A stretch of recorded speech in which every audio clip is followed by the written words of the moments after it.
જાતા જાતા અંગદ બોલ્યો કે તો રાવણ હવે જોજે, લંકાના મેદાનમાં વાનરો તારા ગાલ ઉપર લાફા મારશે, તું વાનર સેનાના પાટા ખાઈશ, લાતો ખાઈશ. એમ કેતો અંગદ રાવણના અભિમાનને જીતી અને પ્રભુ રામ જ્યાં સુબેલ પર્વત હતા ત્યાં પધારે છે.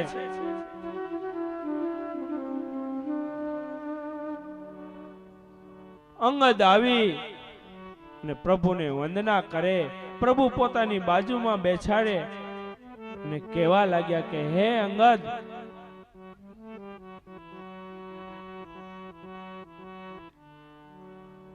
તે જે આ 4 મુંગટ ફેંક્યા શા માટે?